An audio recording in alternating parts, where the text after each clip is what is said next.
The Fact Check podcast is hosted by three rehab professionals with decades of combined experience. But I'm not one of them. I'm just making this intro. If you are finding the world of health and musculoskeletal care confusing and contradicting, and let's be honest, at times a bit crazy, our efforts here are aimed against all that misinformation through real research and real evidence. Let's do this, people.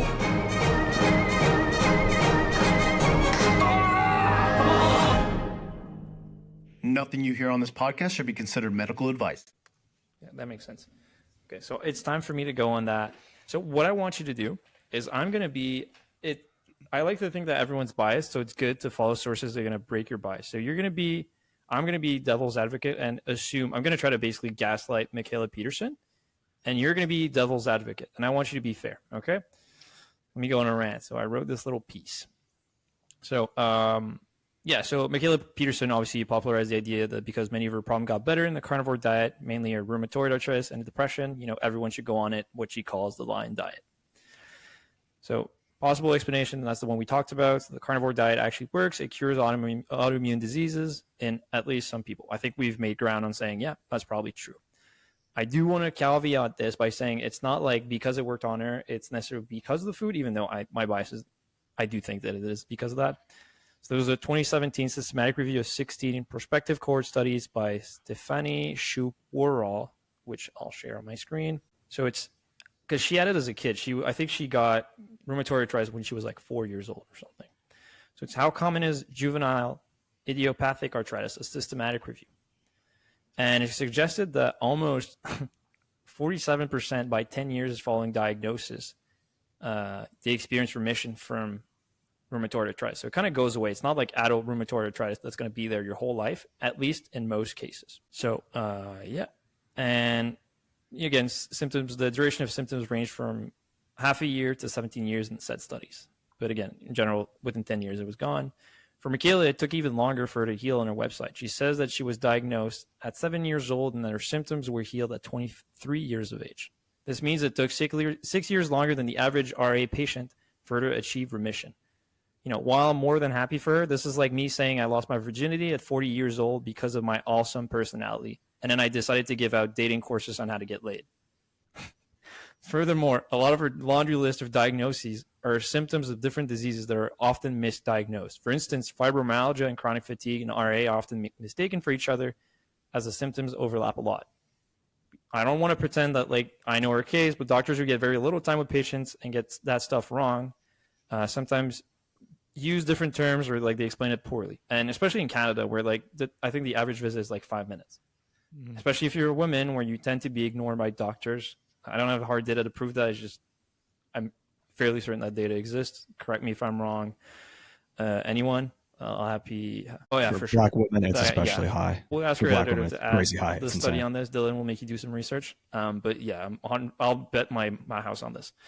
So this can make her story look more incredible than it actually is. And again, we are happy for her that she got better. We just don't misinterpret what we're saying here.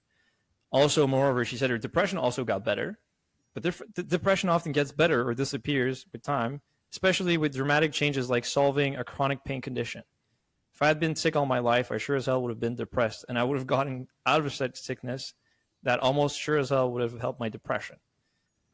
Also, I want to touch on the idea that there are specific responders to the carnivore diet, which I think is likely true to some level, as we've touched on. Maybe some people have rare genetic anomalies that make them better suited to it. This is how evolution happens after all, but it is a little bit unlikely given her own father, Jordan Peterson, tried the lion diet, and it seemed to have put him in a state so bad that he chose to undergo a very controversial medical procedure where they put you in an artificial coma in order to treat benzo addiction. She does say that her dad lost 60 pounds on it, which I'm willing to believe. It's probably a hard diet to follow, especially if you're eating the one she does is super extreme. I think she eats sirloin steak every day and sometimes soup. So I would I tried when I was working out regularly, I was bulking. I was struggling to eat. I lost the taste for food because it was so disgusting. I can't imagine eating the same thing every day. I'm not a dog. even my cats, they don't eat that much when I feed them the same food. So yeah, I'm not surprised you lost weight. I'm actually surprised that's not like a more common, like Adrian, is that a common dietary way to treat Yeah, people? Just yeah. eat the same thing? So You lose the taste for food? that's one of the things that I also like. The people who aren't like in that 5%. There's another. I think there's a larger percentage of people who Yeah. have struggled with weight loss their whole lives, Yeah. and they think this is, and these are just these are like the crazy yo-yo dieters that are going to be Yeah. on this diet for 2 years and go to the next one. But they've struggled with losing weight their whole lives, and they cannot not lose weight on a carnivore diet because they just you just feel like shit when you eat 1,000 calories of meat in one sitting. Yeah. There's just no way you're gonna do that 4 times a day. And so Yeah. previously, someone who was probably eating 3,500, 4,000 calories a day is eating 1,800 because, like you said, number one, they're gonna get bored of it, so they're not excited to eat. They only eat when they're really hungry. They've basically gaslit themselves into an eating disorder, essentially. Like it's crazy. Like and the other part of it is like you just get nauseous and full when you eat that much meat. If you eat like the other day, I went and had barbecue. I was full for 12 hours, like afterwards, and Yeah. it wasn't that many calories, but it was nothing but meat. And I was thinking like, oh yeah, this would be easy to lose a bunch of weight following this diet, but it's truly the most harmful way to lose weight possible. Like if you're not doing it to fix an autoimmune condition and you're Yeah. on a carnivore diet just for weight loss, this is the most harmful possible way to do it. Like go get on weight loss medication or something, because that would be much better for you than going on a carnivore diet. Like these people are having LDL levels of 350, they're developing nutrient deficiencies. There are so many better ways to lose weight. This is the worst way to lose weight. Yeah. I've been a little bit friendly towards the diet when we talk Yeah. about like autoimmune conditions and stuff, because there is a place where this does make sense for a small percentage of the population. But for those people who are doing it to lose weight or to boost test or whatever stupid shit those people are saying, like that is Yeah. ridiculous. These people are going. This is going to be the most harmful diet trend of all time. I've been saying this for years. I Yeah. I was did a asking post. if that's you. Yeah. It is you. Yeah, I did a post on this like 4 years Yeah. ago, like saying this like right when it started. This is definitely going to be the most harmful diet trend of all time, because these other 90 to 95% of people who aren't actually, improving an autoimmune condition, if any of these people follow it long term, they're going to develop nutrient deficiencies. They're going to start developing 10 years down the line, because heart disease takes a long time to develop. 10 years down the line, they're going to start having strokes, heart attacks. And we see this now among people who jumped on the keto train early and who were high animal fat. Like you'll see some of these people who were on that keto train, who got on that in 2010, who are starting to have cardiovascular issues now because they've allowed that to develop, because LDL 300 is fine in year 1, year 2, year 3, but 10 years, 15 years down the line, you're going to develop some atherosclerosis, and you're going to have some blockage that occurs, and it's too late at that point. Like Yeah. then you can't reverse it. Like there's no turning around. Those people are going to have lifelong cardiovascular issues. Anyone who follows this diet who has like not amazing genetics that allows them to just completely avoid some of the pitfalls of it, I say the vast majority of people, if you follow it for 10, 15 years, you're going to take several years off your life, like if not Yeah. decades. And the craziest part about this to me is like, there's many people who are following this diet that probably would be better off just eating a standard American diet, like in terms That's of insane. long-term That's health outcomes. crazy. Like they probably feel better now, but in Yeah. terms of like long-term, like you're going to die sooner eating a carnivore diet than you would a standard American diet for a lot of people. Yeah.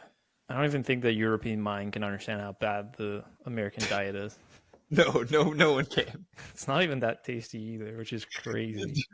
If you're outside of New York or LA or Texas, oof, food choices are terrible. I mean, even in Texas, it's terrible here. There's good Tex-Mex. Yeah, but that's interesting. Do you think it would even be ethical to do if they were like we're doing carnivore versus I don't know vegan diet? Do you think it would even get ethical approval? Nope, I've said No. this before. Like this would not be approved by any IRB. There's no way that you can make a case as a researcher to submit this to an internal review board that would say, "Oh, that makes sense." Like it's not going to happen. It's going to have to be a retrospective study, and again, looking at these autoimmune. If any of the people from the carnivore like community really wanted to like show why this diet helps, like Yeah. do a retrospective study on autoimmune and people with autoimmune and digestive issues. Like that's really where it's at in terms of like this diet having an application. Outside of this diet is gonna kill a lot of people, but it does have a beneficial application in a small percentage of people. Yeah. It's almost like they're, Barry Marshall, who discovered like he wouldn't get ethical approval. No one believed him that ulcers were caused by like this bacteria. So he's like, fuck it, I'm just gonna cause it in myself. And then he took the antibiotic. He was like, oh, I got better. I proved it. I think he won a Nobel Prize. It's like they're doing that version, the nutrition version of this at a large scale. They're like, yeah, the government won't let me do this, so I'm gonna destroy my health for the best of humanity. But it's just like for selfish reasons. But it might have some, at least maybe we'll get some interesting studies that were accidentally unethical. I'd love to partner with some carnivore people. I'd love to see that research personally, to be honest. Like there's same. Like I said, there's definitely applications where I'd love to see the data on pre-post, like doing histological studies on people with inflammatory bowel disease, for example. The problem is like there's no possible, like you said with IRB, there's no way that you're going to get an IRB to approve a carnivore diet for someone with inflammatory bowel disease. Like that there's no justification for it. There's no good way to present that to an internal review board and get them to say yes to that. So it would require a lot of retrospective data first before any type of like proposition of it. And that's where these carnivore people, if they actually cared about like people in health, they would be pursuing trying to get some scientific studies done.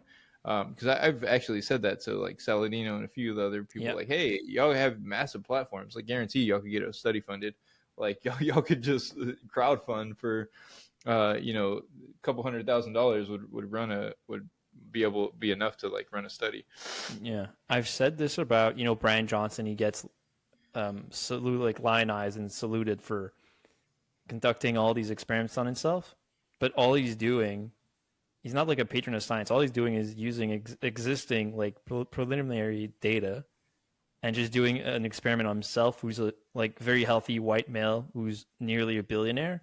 It's not very representative. And if he actually cared about science, he'd actually conduct RCTs with a control group instead of just applying science to himself. And again, it's his money. He does what he wants. I just don't think he deserves all the praise for basically promoting what a lot of it is like fringe science, I think. It's better than nothing. He is taking data, which is great. But yeah, I'll finish my rant and then we'll talk about what's missing in the carnivore diet. But first of all, end up with this. So again, we talked about how the carnivore diet could be like an elimination diet accidentally. It's like, could you achieve the same with canned tuna and macadamia nuts or just legumes? If I have a toxic friend making my life miserable and I get rid of all my friends and family, I'll probably feel better, but it's likely not a good or sustainable solution long term. Same way that cutting some stuff that makes you react negatively is probably a good thing, but this doesn't necessarily mean that you should cut fibers and fruits and veggies altogether. Maybe you should need to, be followed by an actual specialist like Dr. Adrian Chavez. Also, I wanted to look, and correct me if I'm wrong, there's no evidence that carnivore diets actually treat like autoimmune disease. Am I making that up? I couldn't find anything. Yeah. Is there any evidence that any other disease treats? Every diet study that's ever been done on autoimmune conditions usually shows positive outcomes because it's better than what people are eating. That's the challenge, is like there's a lot of small studies that have been done on various diets, vegan diets, Mediterranean diets, autoimmune paleo diet. But all of them show positive outcomes because you take people who are on a standard American diet and you put them on anything and there's going to be positive results from that. So there isn't, for carnivore diets, but I mean, pretty much any diet. Like if someone has autoimmune condition and they're eating a highly processed standard American diet and they take away all of those highly processed foods and eat a much more nutrient dense diet of any sort, they're going to experience benefits in many cases. Not always, but in many cases. Yeah, there's a lot of small studies, and it's a lot mainly for the reasons that we discussed earlier. It's really difficult to get an internal review board to get funding for these studies, and then also to get internal review boards to actually allow these studies to occur, because someone with lupus, for example, who may be, considering medication trials, the review board's not going to want to put them on a restrictive diet or something like that in many cases. Yeah, so this brings me, so the only big study I could find is this Asude 2021 study, which actually had it was a systematic review. It had really large sample size. They also conducted a meta-analysis on 7 cohort studies that, as far as I know, were all retrospective. They had 457,000 people and 3,545 cases of rheumatoid arthritis that were contracted. And this one was about basically prevention. And it showed that, of note, the study suggests that regular fish consumption was associated with lower RA risk with a 50% decrease with 100 fish, with 100 gram of fish consumption per day. But this was more of a U-shaped relationship, with the most protective dose being 20 to 30 grams of fish a day. This neither confirms nor denies that meat, dairy, or fish consumption can actually treat rheumatoid arthritis. For example, massage treats delayed onset of muscle soreness, cough syrups treat the common cold, but neither prevent it. And on the other side, we have elements reducing concussion risks, but yet it won't treat them. I'll just put this study on the screen. So I was surprised about that fish number, because they looked at meat. There was no link, but for fish, there was that small reduction. What would be the link there? Do you have a theory? That's super easy to discuss. Yeah, that's omega-3 fats. I mean, that's why they've been used in supplemental form, and they've actually been shown in long-term studies to reduce autoimmune conditions by like about 10, 15, 20%, depending on the study. So a lot of people, I mean, it's just, if you're not consuming enough omega-3 fats, you're going to have a higher risk of all inflammatory conditions. So why are none of these carnivores talking about this? Because they don't read science. And why is there not like a pescatarian movement? I feel like that would have a tighter grasp, right? Like if there's actual data to back it up, I don't know. Yeah, I think it goes back to like you think they actually care about data. It's not about data. I giving them too much credit. So I commented on a post a couple of days ago, because someone was doing a sardine fast, a 10-day sardine fast. Oh, interesting. Said it for this reason. Oh, it's rich in omega-3s, and it's like, we only need so much of them. It's just like with anything else. We can saturate our benefit of omega-3 fats. That's why supplement studies don't do well. You'll see all these headlines of like, omega-3 fats are not beneficial. It's not that they're not beneficial. It's that giving people a supplement of 4 grams of EPA isn't necessary. We just need to meet our baseline needs of like 250 milligrams per day, or a little bit more than that. And most people are getting 0, and the people who aren't getting 0 do so much better in terms of outcomes, because they're actually getting those fats that help to produce some of these anti-inflammatory molecules that help to regulate our immune system. So it's the reason that number's so big on that one is because a large percentage of people, like not in that group of people who are eating it regularly, are getting 0. Because most people don't eat fish or don't eat fatty fish on a regular basis. Like that's where it's expensive. Most of the population is at 0, and the people who get the small amount to meet their baseline needs of EPA and DHA have much better outcomes when it comes to inflammatory conditions. Cardiovascular conditions are better, and it's not that you need to take 4 grams of EPA, which they try to do in a lot of these supplement studies, and that looks, it makes it look like EPA and DHA aren't helpful because they try to give 4 grams to everyone. The reality is the people who aren't eating it either need to supplement or eat some fatty fish, and they'll have better outcomes. So it does work for treatment as well. It's not just for prevention. So when to some degree, I guess you have to document actual measurable outcomes, and that's difficult. With people with chronic health issues who have a lot of other stuff going on. So some studies show positive benefit. On average, it's either positive or neutral. And so the way that I describe omega-3 fats is like they help regulate inflammation. If you're not getting enough, if you're getting zero, you're going to most likely have higher amounts of inflammation in your body than you should. So try to get it from either a little bit of fish or take a supplement on an occasion. And if you do that, you'll get enough, and that'll help to provide those nutrients to help regulate inflammation. How about mercury? How much mercury should I eat every day? So Eliud, I think we got two main parts left. I don't know if you have time left, but it's because we don't want to take too much of your time. One is talking about which types of meats would be good or bad. And I think Eliud has a piece prepared for that. And the other would be like basically what's missing from a carnivore diet. So Eliud, we can do either one first. Which one would you do first? Do you want the Jordan Peterson video, or do you want the guy saying nothing's missing? I'll just okay. The Jordan funny. Peterson So video is actually pretty funny. You should Adrian, play that tell one. us if you found any evidence that supports this statement, because we haven't. Like my back hurts a little. Carnivore diet will fix that. The what, sorry? The carnivore diet will fix that. Look, I like meat. I'm pro meat. I don't think a carnivore diet is going to fix this particular issue. I think My wife had an injury of 40 years, Okay. and it resolved in 2 Just years eat on steak? the carnivore Well, diet. if you just eat steak or something. Yeah. I mean, all beef. Sure. I'm a pro. I like meat, but I think this is I think I'll probably need an operation or something. But anyway. I'd try the carnivore diet Sure. first. Sure. Anyways, that did happen to her. Okay. She couldn't lift her left arm above here. It took 40 years, and in 2 years it resolved. Okay. Yeah, so that was something to see.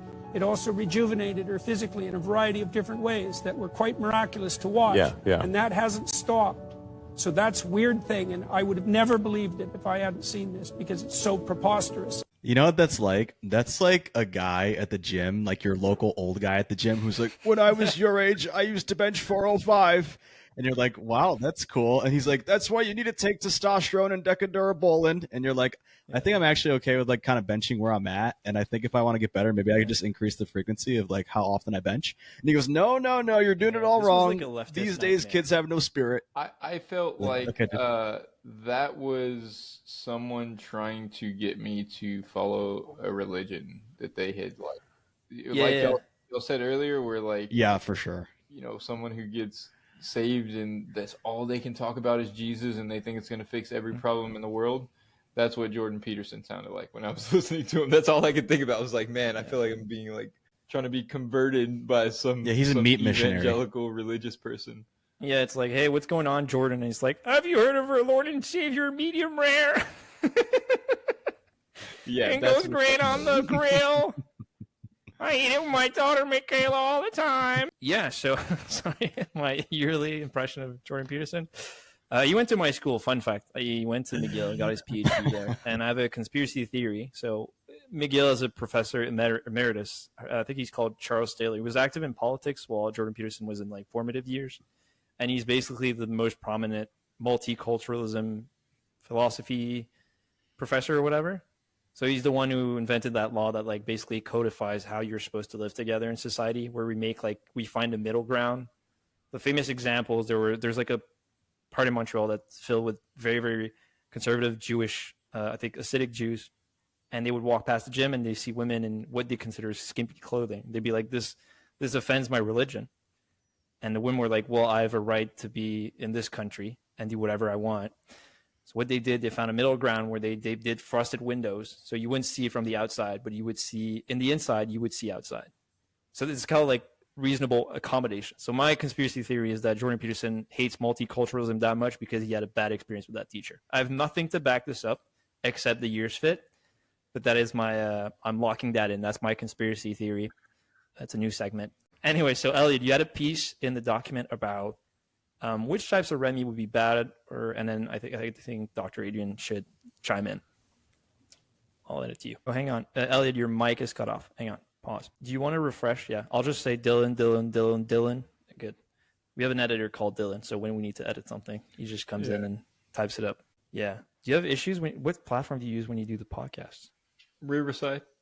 Yeah, we use that one, but it's spotty sometimes. Yeah, I've never had issues. It's we better do. than everything else I've used. Okay. All right, Eliud, you're back. So we'll let you talk. Go ahead.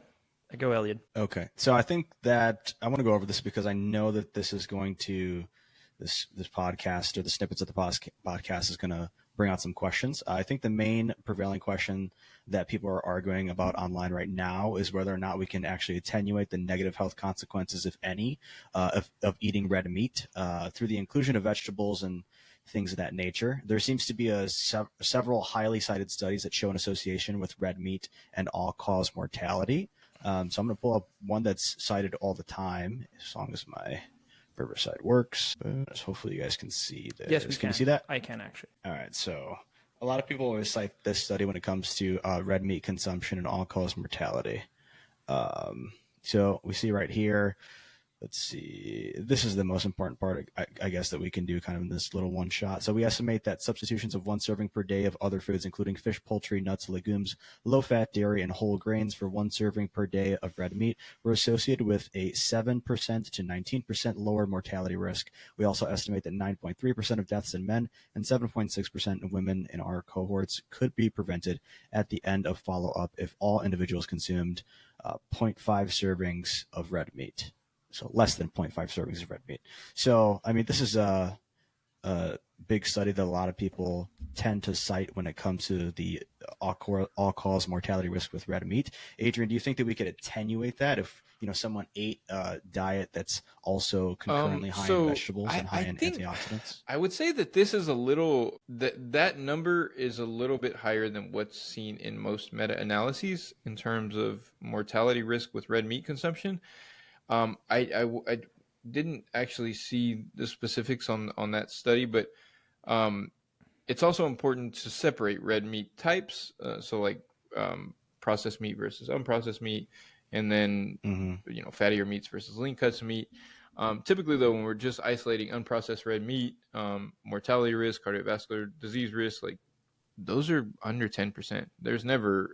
I've never seen a risk, like a risk ratio of over a 10% increase in risk per like 1 serving per day in a meta-analyses when these are isolated. Now, when processed red meat is included, different story. But when it's unprocessed red meat, when fat consumption is adjusted for, so kind of assuming that it's not fatty, processed red meat, the actual risk increase is small.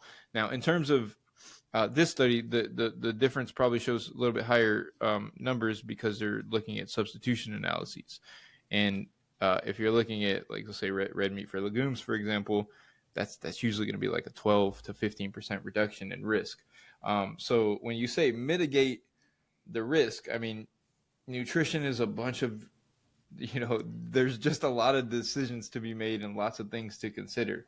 And so if you're eating red meat on a regular basis and you're eating probably a serving a day, several servings a week, like say over 5 servings a week or a serving per day, you're going to have higher risk of colorectal cancer, probably going to have a slightly higher risk of heart disease. Now, you can mitigate that risk by choosing leaner meat sources, but the colorectal cancer is likely going to be there. Like there's no way to mitigate that risk. There's a variety of different constituents in red meat that contribute to that. And so we just have to understand that that's just nutrition. That if you eat a little bit of sugar every day, there's a slight increase in risk based on the studies that are available. So does that mean that we should completely avoid that? That's a decision that you have to kind of make in your own dietary pattern. Now, if you're trying to do everything possible to maximize your long-term, outcomes in terms of reducing cancer risk, reducing cardiovascular disease risk, it's probably best to like limit or completely eliminate red meat. But from a overall dietary pattern perspective, like I think there's a small increased risk if you're eating it in moderation, and I think it's worth it because it helps like meet your nutrient needs in a variety of ways as well, as long as you're including it in moderation. Like, so a couple of servings a week is going to help a lot of people meet their needs of zinc, B12, iron, and other nutrients as well. And you don't need to eat it, a pound a day. Like at that point, you're getting way too much of those things, and there's no additional benefit beyond the small, those initial couple of servings that helps to meet your nutrient needs. Got it. Okay, so kind of on the lines of, you already sort of no hit problem. this when we stratify for processed meats versus non-processed meats, or at least compare the two. This study, if we go down to the results, let's see, let's see. It's actually this guy. So this is a study looking at coronary heart disease and different meat consumption. So unprocessed meat versus processed meat. This one says, compared with red meat, the intake of 1 serving per day of combined plant protein sources, nuts, legumes, and soy was associated with a lower risk of coronary heart disease compared with total red meat, compared with unprocessed red meat, and compared with processed red meat. So it looks like we can maybe minimize the rate of coronary heart disease. That's just saying, this right, Adrian, if we there's combine lower risk if you eat less red meat with and more some of sort those of nuts, things, legumes, or which is soy, or we pick the just the case. unprocessed Like, pretty much all of alternative the versus processed long-term one. Am I evidence understanding shows that right? that a more plant-based diet that includes lots of legumes, nuts, seeds, Right. whole grains, soy products as well, like in a limited amount of meats, and particularly red meats is probably ideal. Like I've seen this argument too, like that you know, if you eat more vegetables, that's going to provide some of the constituents that protects us against some of the negative effects of red meat. But the reality is, like, you could, like, so it's protecting against that extra saturated fat and you know, some of the other things. But if you just ate legumes instead, you don't need protection against it, and there's actually the fiber benefits and some of the other benefits. So that's where, like, nutrition is difficult. This is where, like, the practical aspects and the data is difficult to sometimes, like, kind of put together, but, like, the risk is there, and there's no way to reduce that risk regardless of how much, like, you can eat vegetables with the red meat, but you're still going to be exposed to the constituents in the red meat that increase your risk. And so a healthy diet's going to probably give you the best opportunity to live a longer life. But if you, on a regular basis, substituted that red meat for legumes, or you know, let's say, for example, you normally did, like, you know, a beef taco, but instead you did half beans instead of that, over the long term, all of the data shows that that's probably going to have a positive health effect, and getting away from some of that red meat and going towards some of these other options is probably going to be a good idea in terms of, like, long-term health outcomes. And yeah. Right. So just real quick, if someone is eating, I guess, too many servings of red meat per day, so say they're getting you're 3 or 4 assuming the risk servings when of you red meat consume per the day. food, and it's then not when you like consume the fruits and trying vegetables, you're assuming the benefit, combat but they're not that with canceling an each other out, overabundance of, like, cruciferous there's vegetables is going to somehow be protective and antioxidants. You're kind of just assuming the risk when you consume the food. Exactly. Is that correct? So, like, you can actually do that, though, technically. So Kind that would be a bad. There's better examples of that happening. It's not like than you can actual smoke doing and that then, with like, food. work out really hard. Otherwise, And be it like, will well, you're not canceling out, though. Let's say, for example, with smoking, I guess sort of, yeah. I suppose, by eating fruits and vegetables, but you would have reduced your lung cancer risk anyway. So what you're doing is you're reducing. So there's, like, you're going from here to here instead of from here to here. Like, you're still taking on the risk of smoking. It's just you're seeing some of the benefit of the fruits and vegetables that looks like it's mitigating the risk of smoking, but it's not mitigating the risk of smoking. It's just reducing your risk of any cancers, and that happens to be, like, lung cancer is the one that you have the highest likelihood of getting because you smoke. You're mitigating the risk mitigation, essentially. Yeah. But at the end of the day, Right, like, all of our dietary pattern, you know, all of this, you know, when we say increases your risk of disease when it comes to cardiovascular disease with red meat, it's a couple of percentage points. It's not the end of the world in terms of, you know, outcomes. And if it helps you if eating red meat helps you to stick to a healthy dietary pattern, and it satisfies you, and it provides you, because it is nutritious, it has certain nutrients and B vitamins I mentioned, and zinc and iron that you're not going to get in as high of amounts in other foods, then it's a good thing to include in moderation in the diet. It's probably not going to have a major impact on a negative perspective if you're not eating it daily or more frequently than daily. It's really when you start eating it every single day, multiple servings per day, where there's definitely going to be an increased risk of cancer there, and likely heart disease. Yeah, it's like socializing is healthy. So like if taking cocaine helps you, just do a little bit. I'm just joking. But that's funny because I feel like that's one example of like aesthetics kind of getting in the way of health. And I feel like the paroxysm of that is really like bodybuilding. Is these people that are with the image that we see media of health, but they're actually super unhealthy. When they're doing prep, they're actually at their, during the competition, they're actually possibly some of the most unhealthy humans on earth. I'm not saying bodybuilders can be. So it's funny because it's like my argument, because I would eat legumes. I was a broke student. Well, broke, I lived, whatever. Like for me, it was broke in university. And legumes are like the cheapest food you can get. Yeah, I'm on prep right now, and I'm also on Crustor. So like I can attest to that. It's pretty terrible. The macros are not that great. Like it's not bad, but it's just, if you compare it to just a meat, like chicken, for instance, or red meat, like there's so many carbs, and they're compared to, because there are proteins, but there's so much carbs. So it's like I get like why it's so popular with meatheads to be like, yeah, just eat meats, because the macro breakdown is pretty good if you're a bodybuilder. Correct me if I'm wrong, Eliud or Adrian. Actually, yeah, both of you guys can correct me. Compared to legumes, yeah. Dude, like one chicken breast versus legumes, like anything else besides like maybe a whitefish, like, the macros are just crazy. Like it's very easy to prep.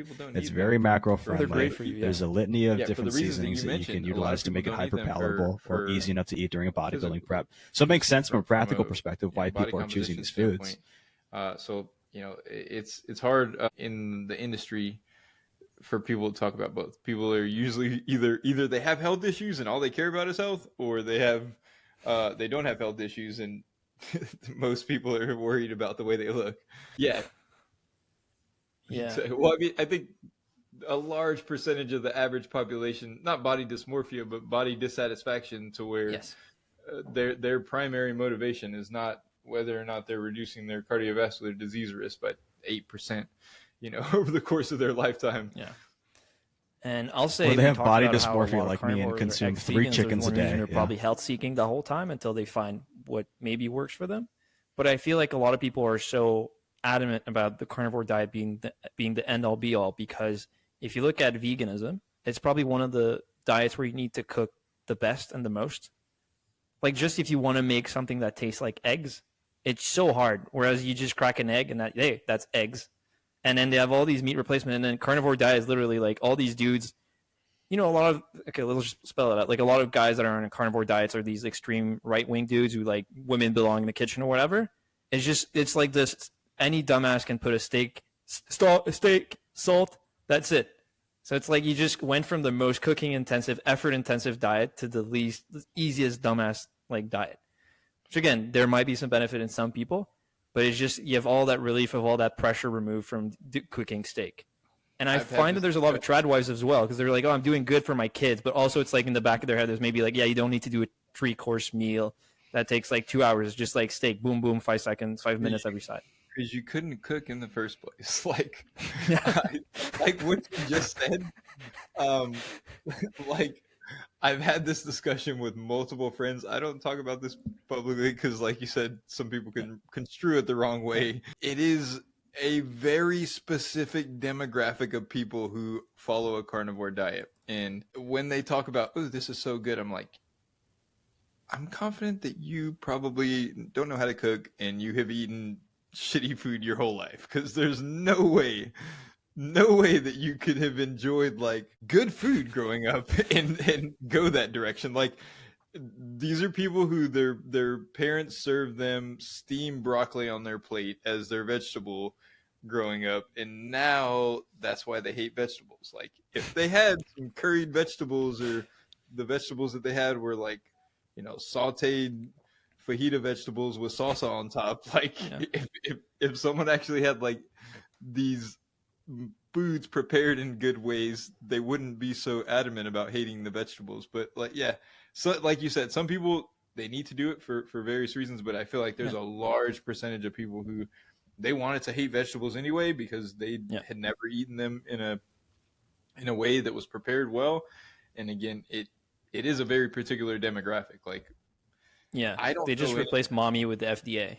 Mommy, I'm not eating my vegetables. Sorry, FDA, not eating that shit. I've never seen a carnivore person that wasn't Caucasian.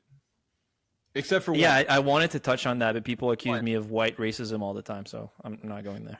I've seen one Asian person that was carnivore, but besides that, I have never ever seen anyone else. And I'm just like, why is it, like you said, the right wing conservative thing? I don't know what's going on with that, but it's like for some reason there's been like a hijacking of like nutrition in a political way. Of like, if you don't like liberals, then eat nothing but meat. Like, I don't know what it is. Yeah, little flying soy boys.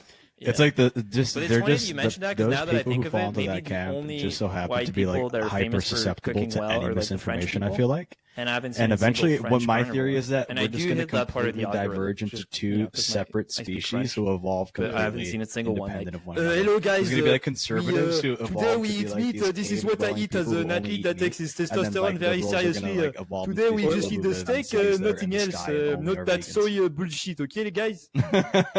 You don't want to be a liberal soy boy, okay, communist? Okay. But Like that it. reminds me, you know, the not cooking well. This is like people that say the vegan diet sucks. It's like dudes be like, Subway sucks. My brother in Christ, you made the sandwich. It's like a very famous meme, but that kind of reminds me of that. Yeah. We've ranted a lot. We've had a lot of your time. Do you have time for one more video? And I'll kind of branch off. I gotta get going. Yeah. Okay. So, Eliud, am I putting that one? Yeah, I'm doing the. Okay, so it's so the people at home. It's one guy holding a piece of raw steak, saying $1 to the person who can tell me what's missing from steak, and he says in parentheses, vitamin C and fibers don't count. And to me, my reaction to that was like, this is like saying, can someone tell me what's wrong with not wearing a seatbelt? Dying early or horrible injuries don't count. So my question to that is there anything else besides, something incredibly important to not catch scurvy, like vitamin C, and to live longer, like fiber, that is missing from a carnivore diet? Oh, it's going to be low in a lot of stuff. So it's going to be low in like magnesium. It's going to be low in potassium. Like you're going to develop nutrient deficiencies. It's not completely missing anything but the vitamin C. That's like saying, tell me what's missing from a vegan diet besides B12. Yeah, of course. That doesn't mean anything. These things catch fire on social media because people just don't think. Like, people are just scrolling through the algorithm and they get caught up by this, this sensational thing, and they're like, oh wow, this is true. No one can disprove this guy. But again, you could just turn that around and say, same thing with the vegan diet, and you can do this with every single one of these trends. It's ridiculous. But the average person, I feel like, the people who are listening to this podcast, probably a little bit different. But like, if you go and look at the masses on social media, like, average person is going to be really convinced by these, sensational videos where it's 7 seconds and it makes a point that makes sense. And it doesn't have to be true. It just has to sound like it makes sense. Like you mentioned earlier, like you could say, how could meat be bad for us? Our ancestors have been eating it for millions of years. And it's like, oh, that sounds like it makes sense. Like, I'm going to eat a whole bunch of meat now. Same thing with raw milk. I made a post about raw milk recently, and people responded commenting on my post saying, how could this be bad for you? People have been drinking it for thousands of years. And I'm like, how stupid do you have to be to not realize that when we realized that it was killing people because of the bacteria, like when we developed the technology to understand microbiology 200 years ago, and understood that the bacteria in this milk was killing people, that's when we decided to start pasteurizing it. And now people die less.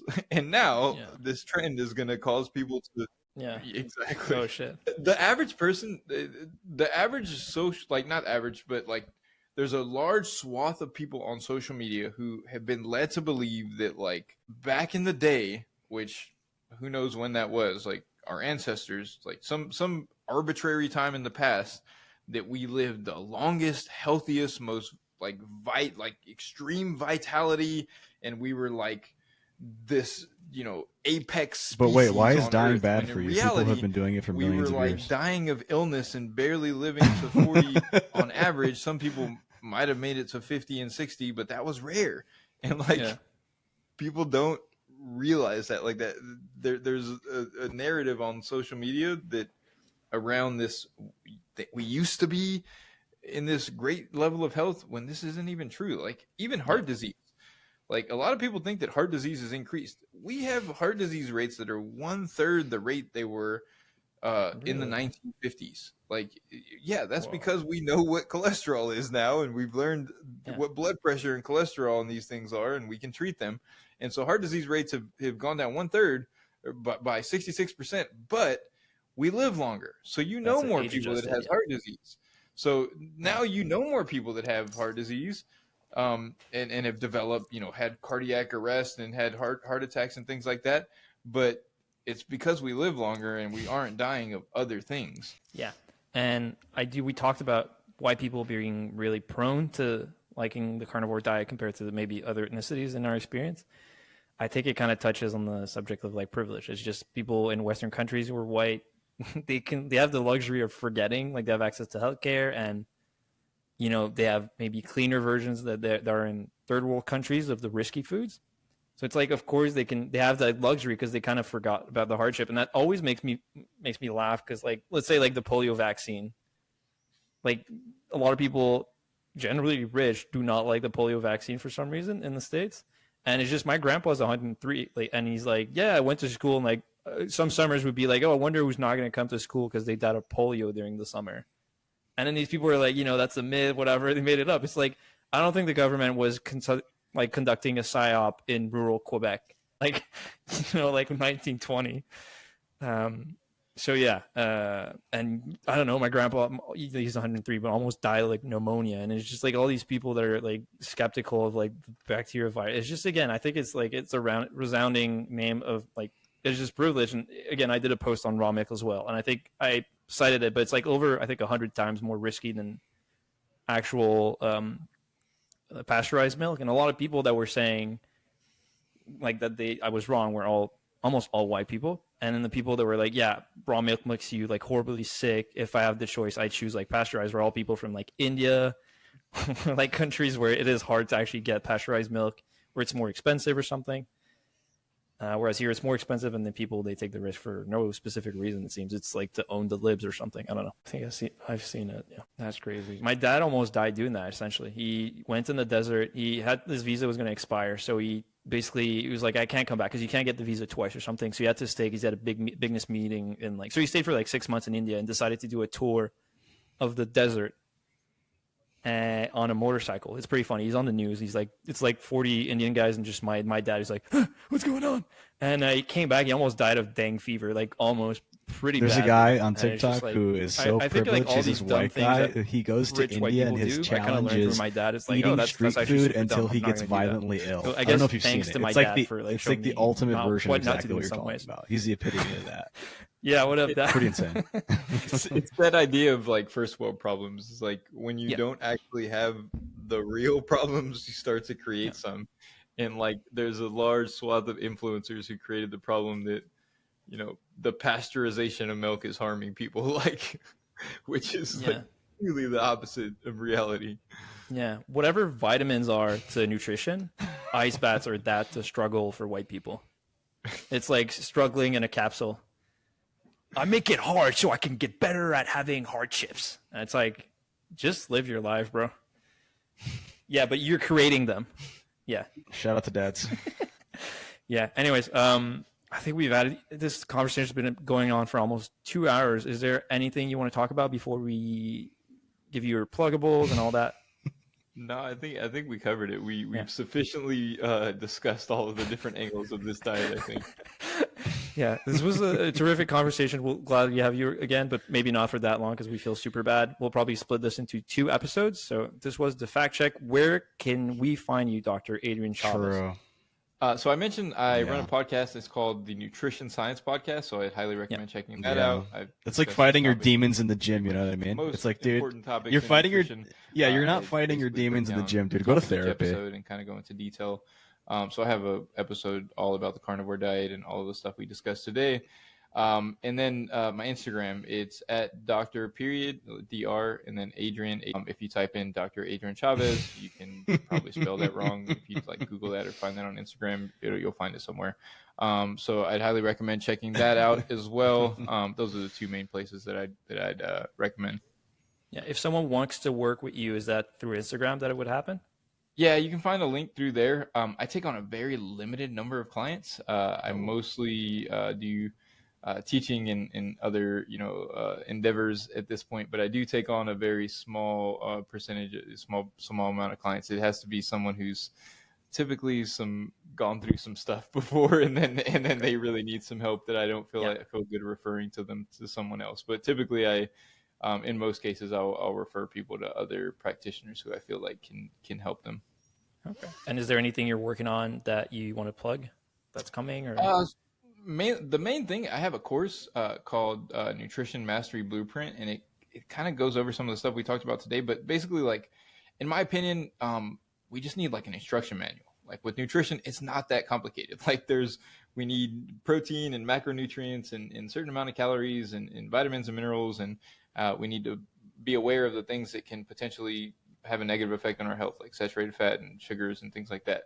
So this course that I have, it basically just puts all of that into a package. And so my intent with that is like you go through that, and unless you have chronic health issues, that should be pretty much everything you need to know for nutrition.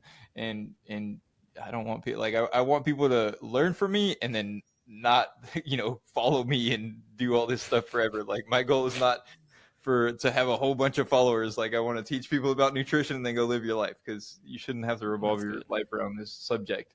It's just food. Like learn what you need and then enjoy it and live your life. So I'd highly recommend that if anyone's like really interested in kind of getting into detail about learning about nutrition and kind of really what your body needs.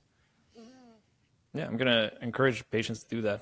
I didn't know you had that kind of I don't plug it that often, but like through email and stuff, and a little bit on my podcast, but mainly not through social media very much. All right.